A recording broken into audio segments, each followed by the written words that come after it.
Tech Cocktail Sessions, educational and inspirational talks from experienced startup founders, entrepreneurs, and thought leaders. Hi, everybody.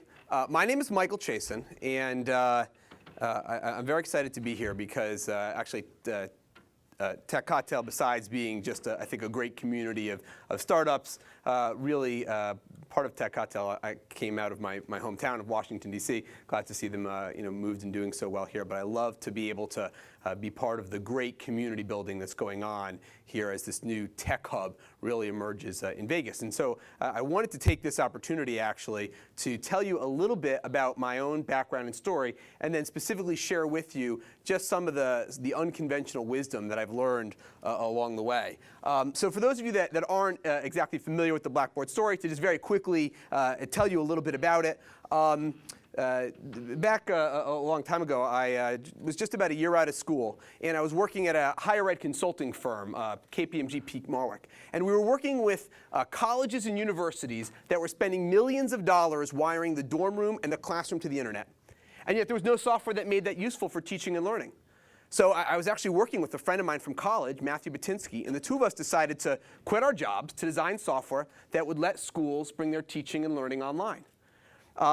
At the same time, there was actually a group of students at a Cornell University that were starting to build some tools that Cornell was using in a few other schools. And together, we then started Blackboard and brought to market our very first e-learning platform, Blackboard Learn. So if you go back to school nowadays, you'd still attend class twice a week, but you'd register for classes online, you'd get all your homework assignments online, you would even take tests and quizzes online, you'd communicate with your fellow students and teachers online. There'd be this whole online component to your traditional class experience. In addition, many schools use us for full-blown distance learning, where the entire course is now on the internet. We then pursued a strategy of expanding the type of learning systems we were providing. We ended up buying a number of other e-learning platforms that were out there in the marketplace. So if you're not familiar with Blackboard at your school, you may have used products such as WebCT or Angel or Moodle or Edline, and now all of those are actually owned by Blackboard as well.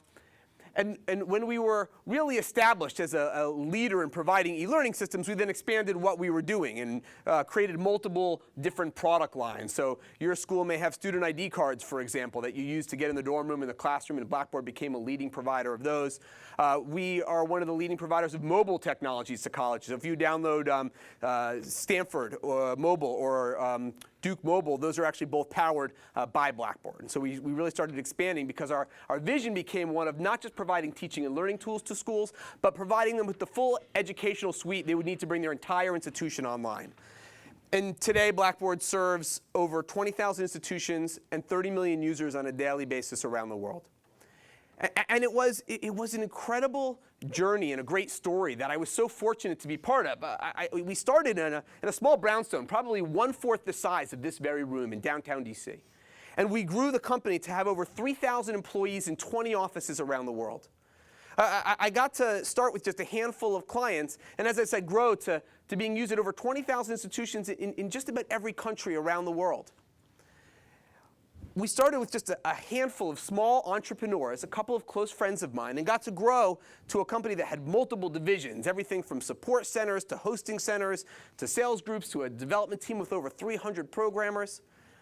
And we got to grow from a few thousand in revenue to a company that this year will do over $650 million in revenue and $175 million in profit. And lastly, I got to take a small private company with a group of close friends and grow it to a public company that we took out on the NASDAQ in 2004 at a $400 million market cap. And then just 2 years ago, this past November, we sold the company for $1.7 billion to Providence Equity Partners and took the company private. Now, a lot of people say to me, Mike, what an incredible journey that you got to be somewhere like that from day one, and to watch a company grow like that, all of these great experiences that you must have had, and what an interesting journey you must have taken. How do you keep all of that in perspective? And I was going to say there are two ways in which I really, two things that really helped keep this incredible journey and all these things in perspective. The first was my mom. You know, I remember that I called up my mom and I said, Mom, can you believe it? My roommate from college and I, we started this company together, just a handful of our friends, and we grew it to be this global leader in e-learning. We got to take it public and sell it for almost $2 billion. And I remember my mom said, son, that's great, but remember, you're not a doctor. So, like I need to say it, but Jewish mom. So that was one way in which it helped keep all of this in perspective. But the second was just the unconventional wisdom that I learned along the way. And more specifically, it was how these same core principles that I learned back when Blackboard was a startup continue to recur year over year as we matured at a company, happening over and over again. So I thought I would share these with you, because and many of them may be obvious things that you've already learned in your own startups, or maybe they're points that you haven't yet reached, but these were the things that helped keep everything I was doing in perspective. So the first thing that I always tell people, and the thing that I learned very early on, is that no matter what, if you're going to create a company, if you're working as a founder of a startup, you got to be passionate about what you do, even if others aren't. And this is true because, as I don't have to tell the people in this audience, if you are doing a startup, it is something that you are doing 24 hours a day, all of the time. It takes all of your energy, so it better be something that you care about. Now, one of the great things about being the CEO of Blackboard was that I would get feedback from clients all of the time. And it was great. So I received this letter from a teacher. It was sent to the CEO at Blackboard.com from Dr. Betty Schiffman, and the subject was Blackboard Learn Release 9.1 feedback. And she goes to say that I found Blackboard Learn Release 9.1 to be a lot easier to work with and more intuitive. I think there's the perception that managing an online course takes a lot of work, but the reality is instructors just are so much more efficient. We now have the tools to help us manage assignments, tests, and grading. Signed, Dr. Betty Schiffman from Jefferson Community Technical College. That is great feedback. You know what, that made me feel good. Our vision was we wanted people to use technology to bring teaching and learning online. And here is a teacher, a faculty member, sharing with me the success they're having with our technology. But at the same time, as CEO, I didn't just receive emails from happy faculty. I would also sometimes receive emails from the students themselves. Like this one that was sent to CEO at Blackboard.com from blackboardsucks326@gmail.com. Subject, thanks for nothing. And this student went on to send me an email and say, Dear Blackboard CEO, I feel that I must tell you your software is ruining the educational experience that students are supposed to have in college. With your built-in plagiarism detection, it's as if the teachers no longer trust the students' work. With all the tracking built into the system, the teachers can tell when you've read the assignments.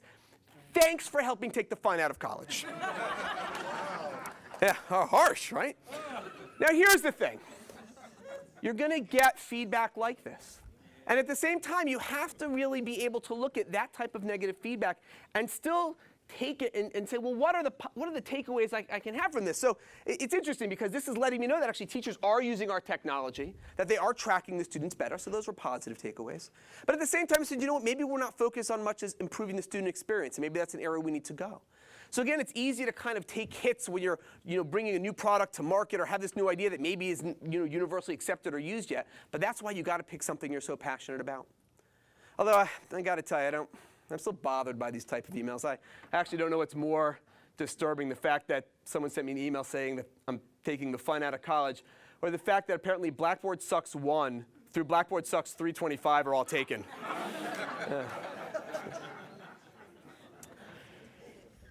The second thing that I always share with people is that it is critically important for you to focus on the business. No, let me try one more time. So close. Well, just focus on the business, everybody. Thank you very much.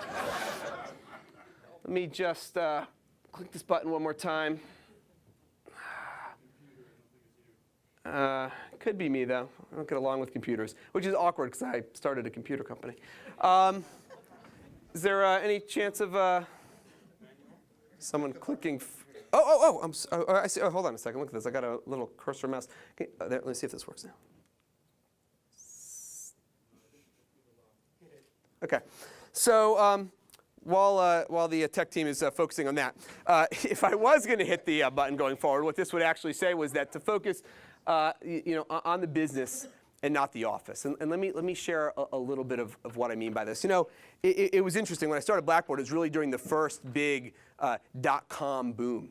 And we would see these companies that would raise money and would immediately focus on building out the perfect office, the perfect infrastructure. And and not really kind of focus on the business model and how they were going to achieve profitability and what they were going to do to build the right culture and all the things that I think are quite frankly more important. And I remember actually, so when I left KPMG Pete Marwick to start Blackboard, I remember it was actually literally on the year anniversary of me working there. And my partner, Matt Patinsky, and I, we went to our boss and we said, listen, we really enjoyed working here, but we want to start our own company. We feel like we're entrepreneurs. We have this vision. And he was a great boss. He said, you know what, Michael, Matthew, I want to support you. And so I know it's difficult to get your own company started, so I'll tell you what I'm going to do. I'm going to loan you your desktop computers. Take them for a couple of weeks or months until you get up and off the ground. This is how I want to contribute to your startup. Yeah, it was very nice. And this is back kind of before notebook computers. These are desktop computers. So the day we left, we put our desktop computers on these chairs, and we were wheeling them out of the office. And by the way, KPMG is, we had 5,000 employees, big marble building in downtown DC. So of course the security guard at the front desk, he stops us as we're wheeling computers out on chairs. He said, you can't take these computers out of here. And we showed him the note that we had from my boss that was saying it was okay for us to take the computers. He called the boss on the phone just to verify that that was true. He then wrote down the serial number of all of the computers, and then he photocopied all of our driver's licenses. And that was fine, because we weren't stealing the computers. We had permission to take them. We were stealing the chairs. We stole 6 chairs from KPMG that day. Now look, I do not need to tell anyone in this room that when you're starting a company and have, let's say, a couple $100 in your bank account, when you actually look into setting up an office and you realize that a chair costs $200, and therefore you barely have enough money to actually just buy chairs, much less the desks, how importantly critical it is to be able to focus on spending your money on the things you need, like technology, not necessarily the office furniture. So look, I'd actually like to lie to you right now and tell you that these were the chairs that I was able to steal that day. But yeah, this is the chair. It doesn't recline. It doesn't lean back. The right arm is broken. But it's 15 years later, and I still sit in this chair at my desk because it kind of reminds me of just how scrappy we needed to be as a startup. And plus, it's perfectly molded to my ass at this point. So it's good. So the other story that I always like to talk about is that if you're going to do a startup, and if you're going to certainly choose something that you're passionate about, you need to realize that you have to share that passion. You have to share the vision, but at the same time, you also have to sell the execution. Now let me explain that in a little bit more detail. One of Blackboard's big investors along the way was Carlyle Ventures, which was a they're mostly known for their defense investments and spending. They were kind of getting, some people call them the Illuminati, and stuff like that. They were starting to get involved in investing in startups because it was a trend at the time. They figured maybe here was some opportunity to make some additional investments outside of the military. So as CEO of Blackboard, I got to go to their annual CEO retreat, and it was here in California, it was in Napa Valley. So I'm sorry, it was in California, it was in Napa Valley, and I remember I'm sitting there in a room with all these other CEOs from other investments. And Blackboard was actually one of their first really internet investments. So I'm sitting there and we're going around and each CEO has to stand up and say his job and tell about his company quickly. First guy stands up next to me and he says, oh, let me explain. We're with this defense contractor. You know those missiles that were dropping on Iraq? And this is in the first Iraq war. He goes, we make those missiles. Second guy stands up. So, hi, I'm Dave. I'm CEO of a contracting company for the government. You know how the missiles have such good guidance systems that you can actually watch it like fly into a window at a house and blow up the house? We make those guidance systems for missiles. Third guy stands up and says, you know how you watch the video of the missile with the guidance system flying in the house? We make the camera controls for the missiles with the guidance system so they can fly into a house and blow it up. And I stand up and go, hi, I'm Mike Chasen. We put courses online. I think I'm in the wrong room. So even though here I was at this conference, surrounded by people deep in the defense and military industry, wondering what was I doing, I was stuck there for 3 days. And I took the opportunity, in fact, I took every opportunity I could get to go and talk about Blackboard with all of these people that were very closely integrated with the Department of Defense and the CIA and providing different weapon systems. And obviously, as a company focused in education, this was not an area that we were necessarily targeting to sell into. But I got so many leads from that one conference, we ended up starting a whole division of the company focused on the government and corporate sector. And then today, actually, the Army uses our software in Iraq to teach servicemen who are actually deployed so they can keep up with their education. And in fact, and then interestingly enough, actually, during the second Iraq War, a bunch of the schools closed down, and they were using Blackboard software to continue their courses online. And all of this really came from this burgeoning opportunity early on that I didn't necessarily think of, but because I took the time to just share what we were about as a company and to share this vision, a great opportunity came from it. And I always tell people you always need to be talking about what you're doing and sharing what you're doing because you never know where that opportunity might lie. So the other thing, I learned very early on, and it is something that I've continued to use as Blackboard became larger and a public company than today with my new startup, is that you always need to be seeking advice, especially if you're thinking of doing something that's outside of the box, especially if you're thinking of doing something that maybe isn't, you don't have the 100% of the plan down yet, or it's a new type of technology, something that's going to revolutionize the world. You always should be asking everyone you can, their feedback and input, because as I said, you never know who might be able to help you, but at the same time, you need to really make sure that you were the expert. And let me explain a little bit more detail. I remember very early on we were raising capital for Blackboard, and we were meeting with this venture capital firm downtown. And I met with them, and they said, tell me a little bit about Blackboard and yourself. I said, sure, let me explain. I worked at KPMG Pete Marwick in the higher ed consulting group, so I have this expertise in education. And we know that schools are about to buy this type of software. So we're creating a software product. We're going to charge an annual subscription. Annual subscription products have very high margins, a recurring revenue base. And we're going to do a little bit of consulting to just help schools get it installed. But we're going to minimize that because we really want to be a software company. And the guy said, that's crazy. You're in Washington, D.C. Everybody here's a consultant. You can hire people at $100 an hour, bill them at $200 an hour. That's 100% profit right there. You could scale up. You have tons of consultants all over D.C. You need to be a services company. So I said, OK, well, that's good feedback. I guess you're not investing. And went and drove to literally our next venture capital meeting across town. Now, look, you guys don't know me well, but the one thing I can tell you is I am a quick learner. We sit down, the venture capital firm says, OK, tell me about your company. I said, let me explain. I worked at KPMG Pete Marwick. I was a higher ed consultant. We are expertise in providing education and technology consulting. We see that there's this big opportunity to create software and almost give it away and get these really big multi-million-dollar service engagements at the schools to install the software and customize it. The guy said, that's crazy. You're in Washington, D.C. You're not going to be able to hire any consultants. They all work for the defense industry. It doesn't scale. Services have low margins. You want to be a product company. You have 90% margins. You can scale it. You put it in other languages. You can sell it around the world. We're not interested. And that example that I use is to share the story that, look, both of those meetings were actually helpful to me because I was able to walk away with just additional insight on how people both look at the services and the product companies. But you have to know that, look, the idea that we had when starting Blackboard was indeed that we wanted to create a technology to help schools put teaching and learning online.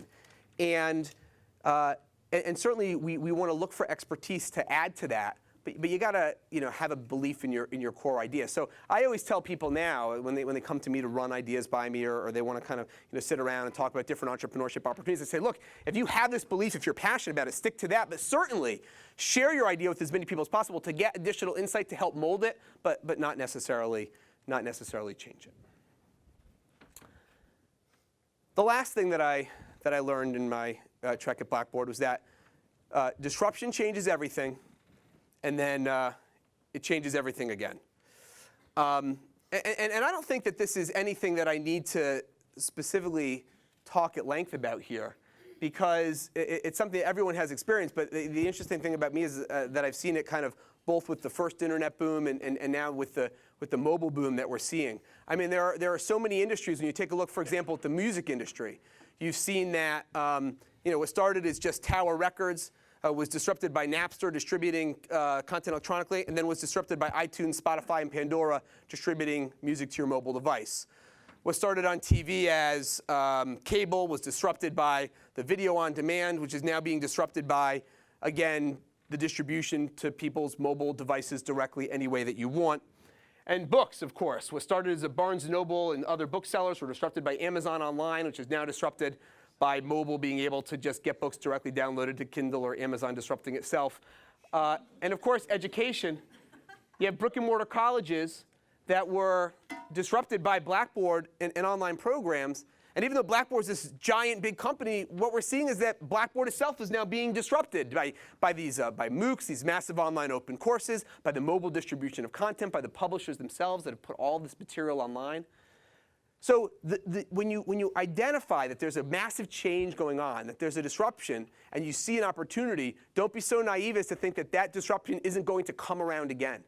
So I created this global startup in Blackboard that became a huge, giant public corporation around the world. And now the biggest threat that Blackboard faces is the same type of disruption in education that we used to create Blackboard in the first place. And so it was recognizing that these disruptions continue to come in waves that really helped us along the way as we grow to say, okay, well, what do we need to fear about? What could disrupt Blackboard? And can we continue to disrupt ourselves? And how do we then continue to stay relevant? But if you ever think that your idea is disruptive and is the end of that, then you're really limiting the life of your overall company.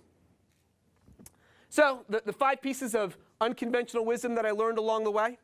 First, to be passionate about what you do, even if others aren't. 2, to focus on the business and not the office. 3, to share the vision and sell the execution. 4, to constantly seek advice, but be the expert. And 5, to realize that disruption changes everything, and then it changes everything again. But there's actually one more thing that I learned. And that one more thing was, when you're done, do it all again. So I had the opportunity to sell Blackboard, take it private, as I said, 2 years ago. And then I stayed on board for a year, helped with the transition. And then it was just a year ago, November, I retired. And then I remember I was home, and my wife said, "You've got to do something. Like, you're killing me around the house." And I said to her, "It's Saturday. I just stopped working yesterday. I'd be home on the weekend anyways." And I took a couple of days off, and then instantly jumped into my next venture, starting Social Radar. You know, one of the great things about working in the education industry was I got to spend so much time on college campuses, and I got to see a lot of trends before they would become popular. And one of the things that we were seeing over the last 2 years was how students were starting to not just share all their social information, but also share their location very often, not just with check-ins on Foursquare or posting photos on Instagram with location attached, but using Apple Find My Friends with their groups of friends to see where they were all of the time. And that this whole sharing of location was building momentum, and that actually interacted with a specific area of interest that I had, which was recognizing that the fact that, you know, there's now a billion smartphones, that all of them that act as location beacons. There's 2 billion, almost 3 billion social profiles online. And as these things are intersecting, what it means is that in the future, you'll be able to walk into a room and get real-time information about all of the people around you. And I said, you know what, I think that there's the availability to make this technology accessible today. And so we started designing Social Radar. An application first available, or soon to be available on the iPhone, very closely followed by Google Glass and then Android, that will let you walk into a room and will tell you that there's 20 people here that you know, 10 people that you're friends with, 4 people you went to college with, someone from your street, someone you ran into last week, and by the way, one of your friends from college just got a job, another one just got married, giving you all the relevant information and context of all of the people around you. For those of you that are interested, please go sign up for a beta. It's still going for a couple more weeks at socialradar.com. Also, I encourage you, if you liked anything that I had to say today, you want to hear pontification on the future of education, the future of startups, entrepreneurship, my family, please friend me on Facebook. Feel free to email me directly. Follow me on Instagram. Follow me on Twitter at Michael Chasen. And you know, I love to engage with startups. If there's any way that I can be helpful as well, besides just coming and speaking at these great events with Tech Cocktail, I always love connecting with other entrepreneurs, continuing to share my experiences and being helpful the way that so many people were helpful to me during my journey of creating Blackboard and now Social Radar. So thank you very much, everybody. I appreciated sharing my stories with you, and I'll be around the rest of the evening. All right. We can take a few questions. Any questions?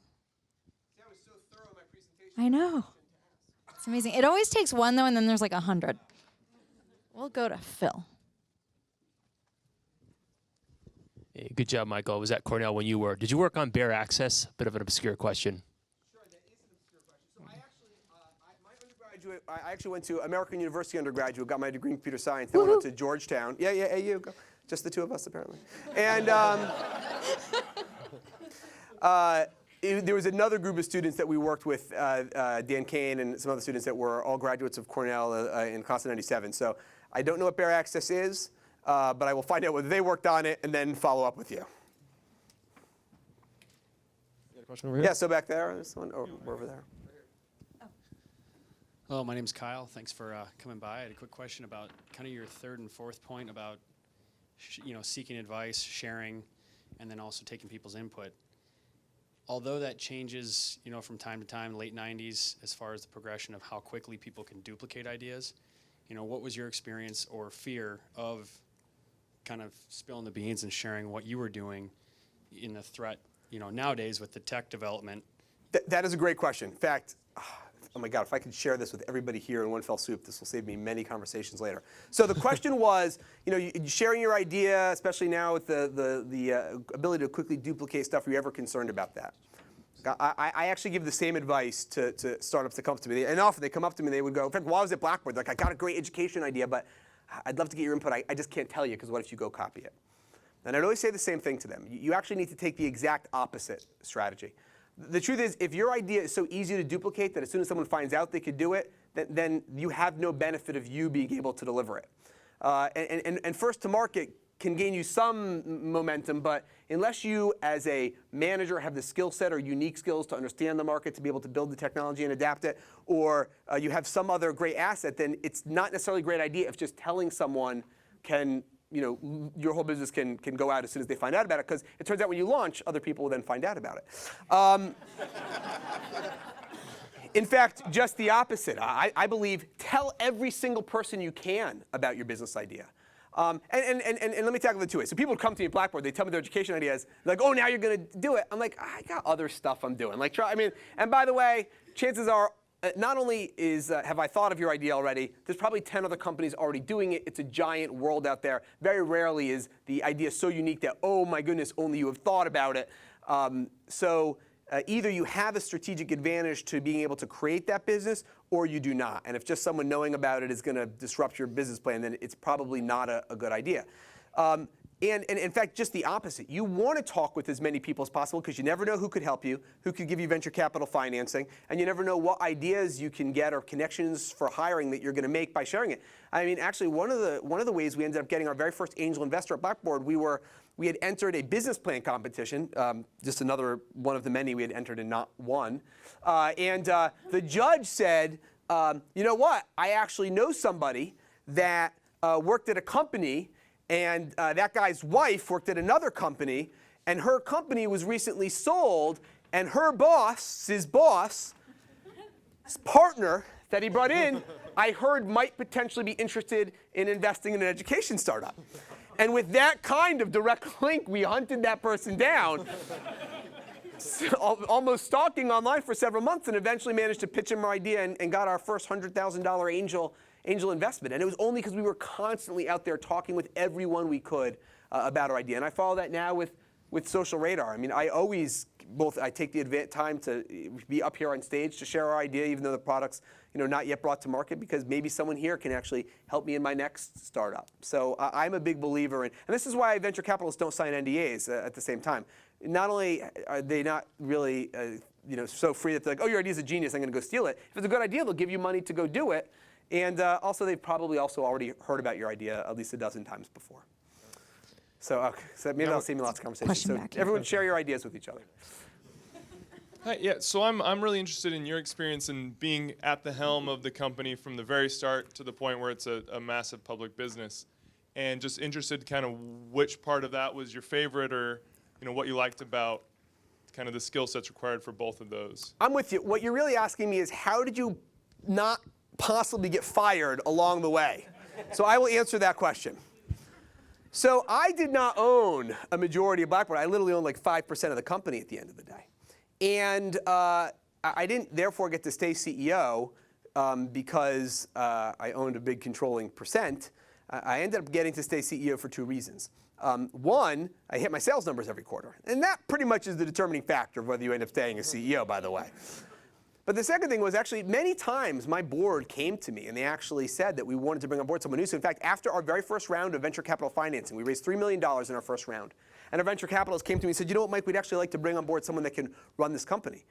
And you know, I'd seen what had gone on in other companies. I could have either complained about it and then eventually gotten in a fight with the new CEO and gotten kicked out, or I said what I relayed, which was, great, I have 1 million shares of stock in this company. If there's someone that can truly do a better job, please bring them on. That would be terrific.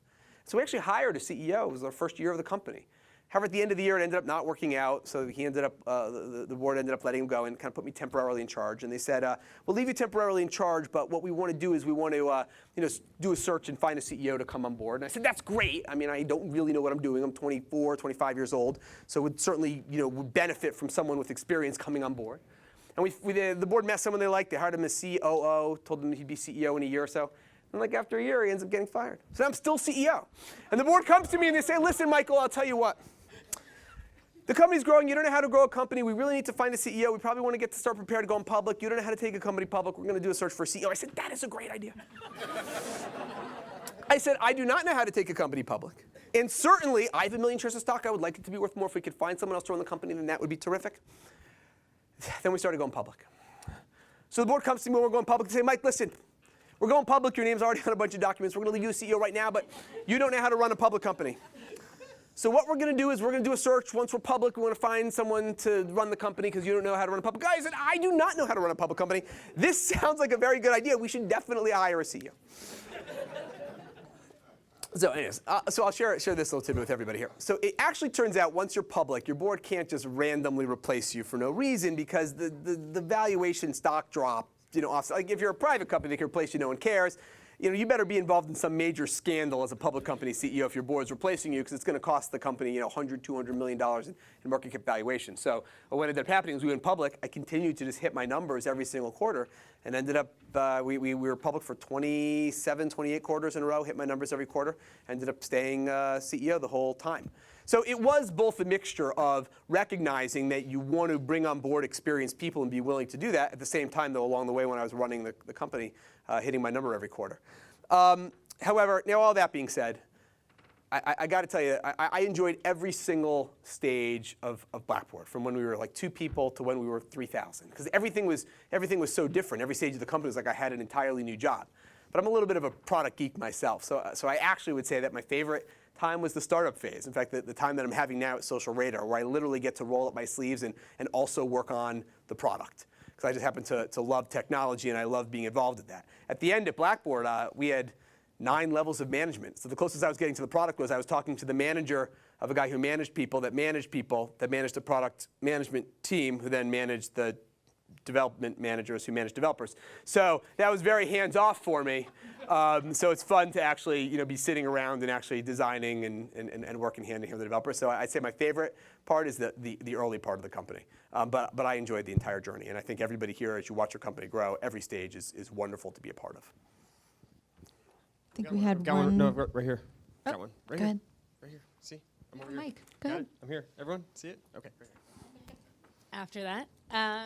Hi, I was hoping you could talk a little bit about tapping into your passion. So with Blackboard, obviously it was in the education sector, and that's kind of where you came from. And then you innovated, obviously, the education industry. So I don't know if that was your passion then, and again, is your passion with Social Radar, but what kept you motivated every day? And That's a good question. Look, what I got so passionate about Blackboard, of course, I cared about education. But the thing that I got so passionate about was realizing that, wow, I could potentially invent a technology that could fundamentally change the way people teach and learn around the world. In fact, one of the highlights of my career was I was in China. I was visiting a university a couple of hours outside of Beijing, and I walked into their library, and all the kids are sitting there like using Blackboard. I'm like, I invented this software like some friends of mine from college, and I'm in China, and they're using the technology like right there in the library, and everyone had to open on their desk. And that was incredible to me to realize that we were having that type of an influence around the world. And that's what I was passionate about. I was passionate about making a difference. I was also passionate about education. But I was passionate about doing something that could fundamentally improve. I know to say improve the world is a little bit cliche, but it's something that makes a difference. I'm passionate about Social Radar because I believe that fundamentally this technology is going to be eventually built into the operating system of the phone. I believe that, of course, once the technology is available where you can walk into a room and very quickly see who's there and how you're connected to them, it will become used daily. The example I often tell people when they question whether this technology is really going to change the world or not, I say, did you used to carry around an atlas or a map in your pocket all the time? Of course, everyone says no. And then I say, but do you use your map software every day? I mean, most people use it almost every day to get around. And yet it was something that wasn't even part of the daily experience before. Well, this type of technology that we're developing at Social Radar, I think, is that same thing. Right now, no one maybe thought it was weird to come sit in this room and have to look around to see who's around and who they recognize. I'm sure somebody here probably, I don't know, I've met before and maybe just don't recognize, or I'm friends with you on Facebook, or maybe you worked at Blackboard. But all that information is actually up there in the cloud already. If I could just access that information in the cloud and overlay it with everybody's location that's here to figure out and recognize how I'm connected to you, that could fundamentally change the way people interact. So of course, now that's something that I'm passionate about. But people's passion differs. But I think that if you're going to do a startup, and I think everybody here knows, I mean, it's not just a full-time job. I mean, as soon as I wake up in the morning, I'm thinking about work as I walk to the shower. In the shower, I'm like making my list of things to do. I get out of the shower, I check my email and send some emails before I even get dressed. I get dressed, I get in the car, I put on my earphones, I'm on the phone the entire way into the office. I go to the office, I work all day, I have a lunch meeting, I have another lunch meeting, then I probably meet someone else for lunch. I then get fatter. I then work all day, and if on the rarity where I am not making it home for dinner, I have a dinner, a meeting at the office, or the whole office is working late, we bring in dinner. I go home, I have the time to see the wife, put the kids to bed. I go back on the computer for 2 hours, and then I can't wait to fall asleep so I can wake up the next morning and just hurry up and get to work. So this says two things. One, it says I'm obsessive compulsive and have a problem. And the second thing that it says is that if you're this is how much work it takes to do a startup. So you better choose something that you love and you're passionate about, because if you're going to put in that much time, it better be something that you think you're doing to make a difference. All right, I think that's all the time we have right now, but thank you so much. There's always Great. Thank you very much, everybody.